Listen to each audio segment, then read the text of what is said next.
Good day, ladies and gentlemen, and it's time for more updates. It is November of 2018. My oh my, how this year has just flown by. For this month, we're going to be taking a look at a wide variety of things. Thing the first, we're going to be reviewing 2 mods. The mods, of course, are going to be Operation Growl and Event Horizon XV. Both of which are absolutely excellent, and they should come out on time. Actually, I can guarantee you they will come out on time, because I just finished recording the video for both. They're fairly short reviews, but they're fairly basic mods, so it's not going to take that long to review them. And then, for the third game review of the month, we're going to finally take a look at Winback Covert Operations, a game I absolutely love on the N64. I got that back, I think, like in the year 2000. And I still have the original cartridge, the manual, and the box. Basically, it was supposed to be the N64's answer to Metal Gear Solid. And let me tell you this, having played a little bit of Metal Gear Solid, yeah, I like it a lot more. I feel the controls are better, I like the camera angling a lot better, and I like the gameplay a lot more as well. Now, Metal Gear Solid is meant to be more of a stealth action game, whereas this is just a pure action game. I just could never get into Metal Gear Solid, and sadly, I likely never will. Although I might dig out my original copy and do like a live stream of that, just to show you how much I suck at the game. There's going to be 2 food. Actually, hold on, before I get to the food reviews, the review of Operation Winback, or Winback Covert Operations, is going to be a full review. I actually have recorded the footage for it a couple months ago. I just couldn't get to it because I didn't have enough time. Now there's going to be a full 20-30 minute review on that, because that is like one of my top tier games. That's one of my great nostalgic games that I absolutely love. It holds up. The controls are a little clunky, but it holds up. And it holds up well. I absolutely loved every second of it. And then, of course, there's going to be 2 food reviews. I was going to try to do 4, but I just don't have that much time. Because you got to remember, doing the review is not an easy prospect. You know, you got to actually record it. You've got to film the beginning and intro for the video itself. You got to edit it and all the rest. I can only do 2. The food is going to be taco soup, because I'm all Tex and half a Mex. And then, of course, there's going to be Louisiana fried chicken. Now, the recipe, it comes courtesy of Wizardbot/Raidnick. They're the same person. Looks pretty good. I've not actually prepared that yet, but I already have recorded me fixing the taco soup. That shit is good, and I think you guys will enjoy it as well. It's a very easy recipe to make. It's fairly cheap. The Louisiana fried chicken is also fairly easy, but it is, of course, going to take more time than the taco soup. I'm also going to be showcasing how to make it with soy milk. Not that I want any of you guys to become soy boys, but if you happen to be lactose intolerant, you can make a buttermilk substitute, and I'll be showing how to do just that. It's mainly because my mother is lactose intolerant, and of course she wants some, and so I've got to make it with soy milk so she doesn't get sick. There's going to be potentially 4 anime reviews. There's already 2. One's planned and one is finished and is going up. Actually, it's already going to be up as of this video going up. Actually, no. It's not. It's going up on Wednesday. I'm going to go ahead and put this up on Tuesday, which is when it's being recorded. The anime reviews are going to be Black Magic M66, which is going up tomorrow. And then, of course, there's going to be a review of Appleseed from either 87 or 88. I forget which year exactly. And then last but not least, it's a review of a 6-episode OVA, Starship Troopers. All these movie reviews are, of course, going to be done with Raidnick. Now, Rage Kill and myself and Triple Shot Media will also be doing some movie reviews as well, but we haven't really planned out which ones those are going to be just yet. Let's see what else we got. There's, of course, it's already gone up. I'm going to be doing just 2 fanfic reviews, just because, once again, I don't have enough time to do all that stuff, plus those. The first fanfic review was SGXCOM, or XSGCOM, whichever you want to put it. Really enjoyed that fanfic. I highly recommend reading it. And the second one is, of course, Star Wars versus Star Trek, specifically Star Trek Conquest by Michael Wong. That was actually one of the very first fanfics I ever read. Pretty good, but for the fact that, well, you can definitely tell he's not a big fan of Star Trek. Because, like, really, classic and iconic characters get killed off or done in some rather ignominious ways, which kind of annoys me. Now, the thing about Star Trek versus Star Wars, I don't mind if Star Trek loses, but it's generally... I don't think it's a very good idea to have iconic characters abused in some ways, simply because fans of that will necessarily be alienated. Have them get blown up, have them die heroically, but come on. It's all fiction anyway. You can at least have, you know, a major character like, say, Reginald Barclay die heroically. But hey, you know what? That's how it goes. So let's see, what else we got? Going to go see Overlord this week. I will be putting out a movie review of that. I'm hoping it's good. Yeah, I get there's some historically inaccurate parts, but you know what? It's American troops versus the zombie army, and I don't really have a problem with that. You know, it doesn't have to be 100% accurate, and, you know, just enjoy it for what it is. Let's see what else we got here. October just went by way too fast. I couldn't do quite all the things I wanted to do, but I tried to do them as best I could. Now then, there's a new game I do intend to review maybe in December. I don't know. The big problem is I don't know how much time I'm going to have in December to do everything. One of the big problems is there's so many good games for me to review, and there's just one of me. Because I do need to review Fallout New California, which it's big enough that it's taking me a little while to actually finish it. I'm glad I'm actually taking my time with it because there's a 1 gigabyte patch that was released, I think, like 2 days ago. Actually, no, it's about a week ago. It's already, I think, like November 5th. So that's getting patched and worked on and things of that nature. New California is really quite good. I'm enjoying it. There's a few minor bugs here and there that I've found.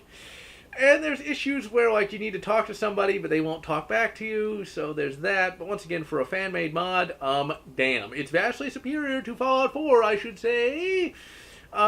You might want to run it, if you really want a difficult gameplay experience, I would recommend running it with the rebalance patch, or not rebalance patch, but the rebalance option on Vegas Redux. There's a mod list, and they say, like, if you don't want a difficult experience, don't run the rebalance, but if you want a really tough experience, rebalance will be your friend, because if you don't run that, you're just swimming in guns and ammo and things of that nature.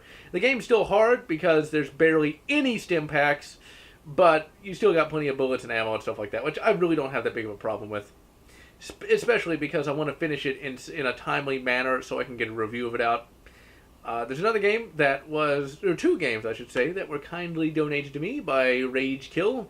Friday the 13th, the game, and Double Dragon Neon. Double Dragon Neon's pretty good. It's a little buggy here and there, even after all these years, but it's still very enjoyable all around. One thing that we can't get to work is the high five. Like, you can high five in the game as a little Easter egg, but I can't get it to work. Don't understand why.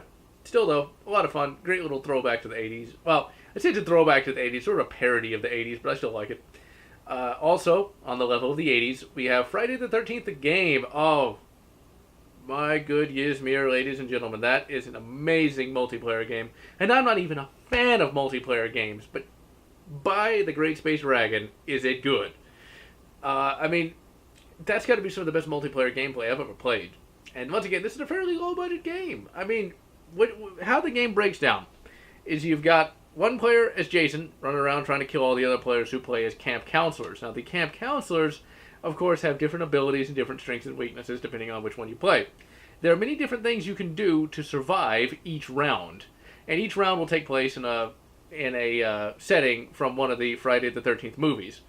And what you can do is you can't kill Jason most of the time. But you can stun him, like by shooting him with something, bashing him with a wrench and stuff like that. But it only will stun him for a short time. And what you can do is you can fix 2 cars. Now, the 2 cars won't hold all the players. There's a 4-seater and a 2-seater. Some levels will have a boat that'll hold 2 people.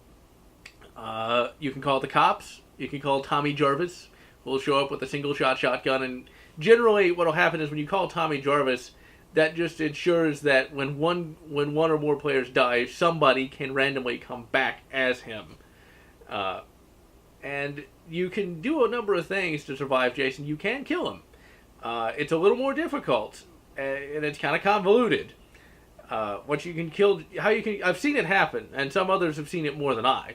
but just in me playing it for a little bit, I saw it happen like in the first night. You gotta like find Jason's mother's sweater, and then a player has to be Tommy Jarvis. You have to knock the mask off of Jason, and then you basically trigger something with the character dressed as Jason's mother, and then finally you can kill him. It's really cool. It's just a really fun game all around. The players have been very nice so far. I'm probably jinxing myself saying that, but I'm going to say that anyway. You meet a lot of the same people in different matches, and generally they can be very cool. There's people who will role play when they're playing as Jason. Now, Jason, of course, gets a suite of powers depending on which Jason you choose. They can teleport around like Jason could in the movies, and there's different kills you can do, and it's a lot of fun. It's a lot of fun being the camp counselor and Jason. In a lot of those games, it really kind of sucks being the squishy human, but in this, it's just as fun being the camp counselor as it is Jason. It's just an amazing, amazing little game, and I highly, highly recommend it. Let's see what else we got. Found a new trilogy of AVP novels. I forget exactly when they came out, but they're written by Tim Laban. And I assume he's British because he uses some British language idioms here and there. But it's set in the future of the Aliens universe, not actually in the Alien Resurrection part. It actually takes place after that too, in the 27th century. It's really, really good. I'm really enjoying it more than I thought I would. One of the problems is I haven't finished all of it. I've read the Predator Infiltration. No, it's not Predator Incursion. And right now I'm reading Alien Invasion. All really well written, but Predator Incursion, it implies that the Predator plays a big role in that. It doesn't. The Predator's barely in it. It's more of an alien book, and the Alien Invasion book is all about the Xenomorph. So yeah, the Predator kind of got shafted on that one. But I'm not complaining because the writing is excellent. The characters are actually likable. The universe is still very hard in terms of science fiction and very cosmic horror-y. It's really, really good. One of the best couple of books I've read in a long goddamn time. I also picked up... also, the third book in that series is Alien vs. Predator Armageddon. I do not want to spoil that at all. I recommend picking them up. Because it's not just your traditional survival story where the Predator shows up and everybody's got to not die. This actually has an overarching plot with a villain that isn't an alien or a predator. So it's pretty bloody good. And the company is not the villain either. So yeah, you know how that's going to be. One thing's really cool. Okay, they got like a super secret subspace radio, right? And remember, this is aliens here we're talking about. This is a hard universe, harder than most. And so it works weird when they're talking like there's like subspace distortion, right? And like you can appear like age 30 and then age 60 because there's like this time dilation thing. It is cool. I like it a lot. I also picked up the second book in the Twilight of the Gods series by Christopher Nuttall. In that book series, you've got it's a Nazi victory timeline, but not like, say, Wolfenstein New Order, something more reasonable, where the Nazis took over pretty much all of Europe and a lot of Africa. But in the first book, you basically see that the National Socialists are barely teetering on, because, National Socialism was never a very intelligent political ideology to begin with, and the economy is pretty bloody bad. The writer gets economies quite well. One of the biggest problems with the National Socialists, and I'm going to open a can of worms, but it's true, is, in addition to the genocidal insanity, they're also socialists on top of that. And some people like to argue that they aren't. All I'm going to say is there was a great deal of nationalization of industries and things of that nature. The National Socialist government did indeed take over the Messerschmitt Aircraft Works. They kicked out the CEO of that company. So, yeah, pretty socialist to me. Now, some people will disagree with that. Hashtag not real socialism. But you know what? Yeah.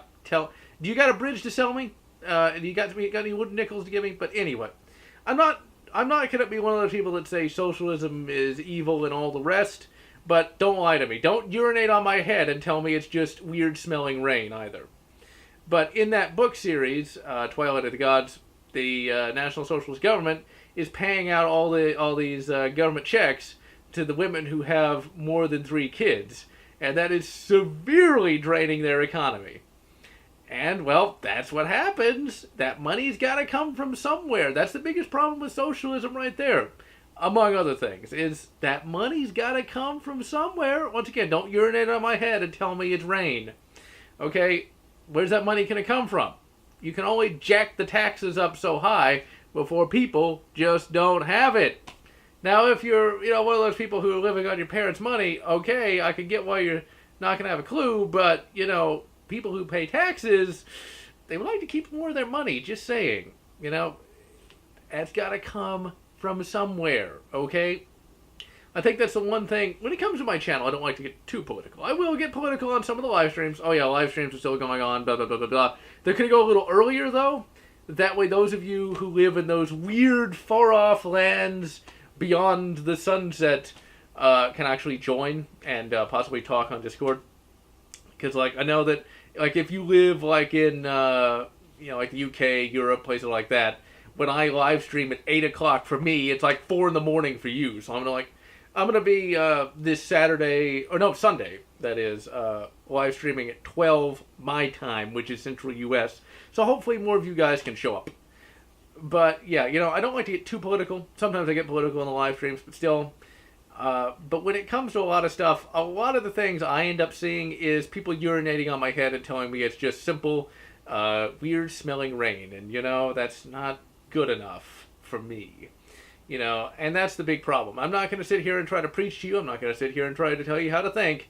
I'm just going to sit here and call it like I see it.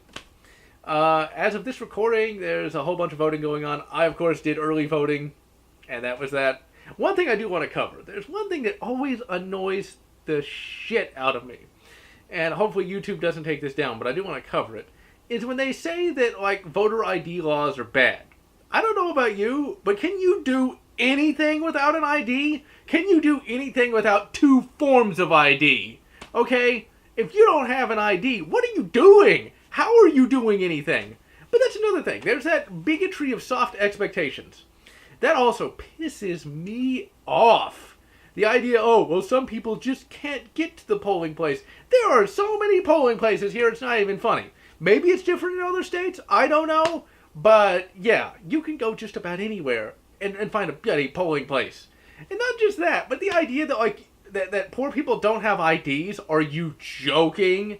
Are you joking? You have to have 2 forms of ID just to do anything.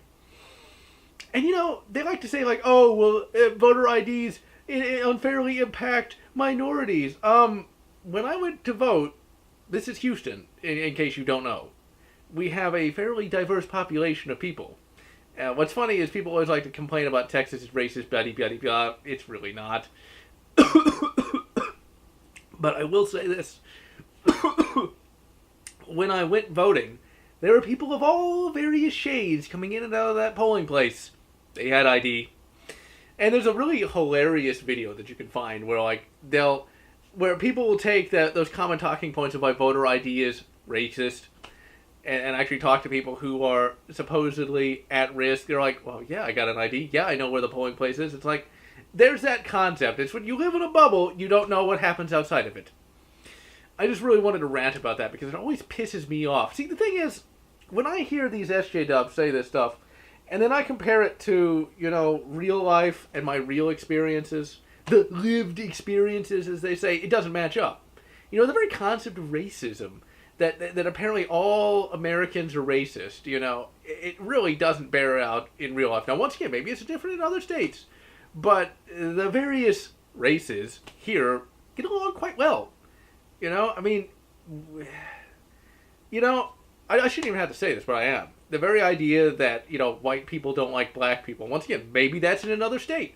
But sitting around waiting for Predator to start, my mother and I went to see that movie together, and we were talking to this black family that was there. There was no problem.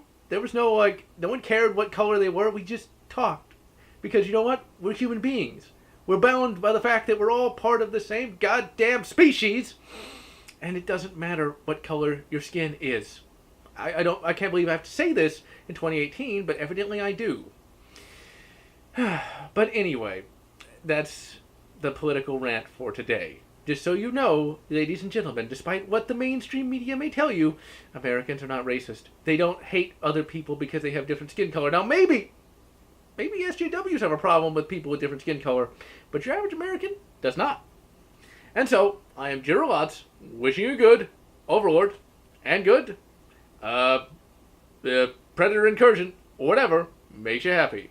If you enjoyed this video, please consider subscribing, and if you can, please consider supporting me on Patreon so that I can continue bringing you this awesome content.